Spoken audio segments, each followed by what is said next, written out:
We continue our trek through Genesis, and we talked about Dinah yesterday, and now we're on Genesis 35. Then God said to Jacob, arise. Remember, God is speaking. God is speaking to Jacob. And it's the God of Israel, but he is the one Lord and God of all. There is no other gods besides him. The other people were polytheistic, poly meaning many, theistic meaning gods, many gods. But when this says God spoke to Jacob, it's the one Lord. Then God said to Jacob, arise, go up to Bethel and live there, and make an altar there to God who appeared to you when you fled from your brother Esau. So Jacob said to his household and to all who were with him, put away the foreign gods which are among you, and purify yourselves and change your garments. Now that bothers me. Why do they have these foreign gods? Apparently the culture of the day has had influenced them to the point where they did have these foreign gods. And Jacob is now saying, put away them, purify yourselves, change your garments. Verse 3, Jacob continues, and let us arise and go up to Bethel, and I'll make an altar there to God who answered me in the day of my distress, and has been with me wherever I have gone. So they gave to Jacob all the foreign gods which they had, and the rings which were in their ears, and Jacob hid them under the oak which was near Shechem. Verse 5.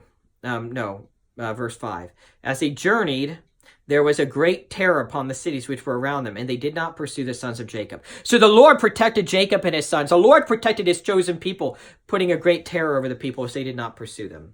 So Jacob came to Luz, that is Bethel, which is in the land of Canaan. He and all the people were with him. He built an altar there and called the place El Bethel, which means the God of Bethel, because there God had revealed himself to him when he fled from his brother, which was before. Now Deborah, Rebekah's nurse, died, and she was buried below Bethel under the oak. It was named Allon Bachuth, which literally means oak of weeping.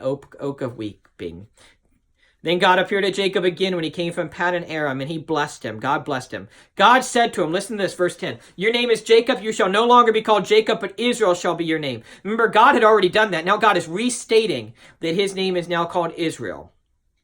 Thus he called him Israel. In verse 11, God also said to him, I am God Almighty, which literally means El Shaddai. Be fruitful and multiply. A nation and a company of nations shall come from you, and kings shall come forth from you.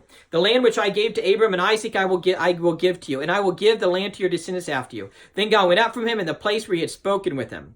Jacob set up a pillar in the place where he had spoken with him, a pillar of stone, and he poured out a drink offering on it. He also poured oil on it. So Jacob named the place where God had spoken with him Bethel.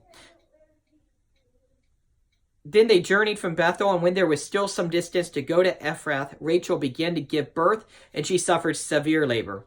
When she was in severe labor, the midwife said to her, do not fear, for now you have another son.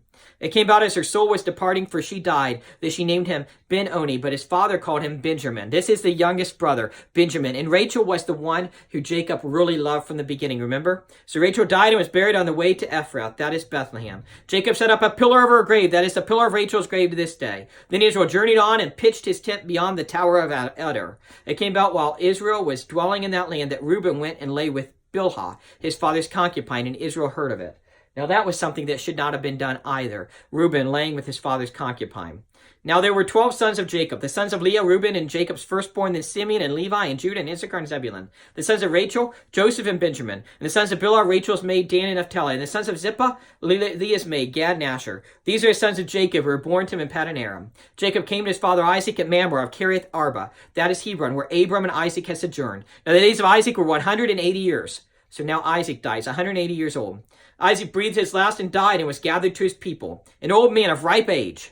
And his sons, Esau and Jacob, buried him. So now Esau and Jacob are together again to bury him.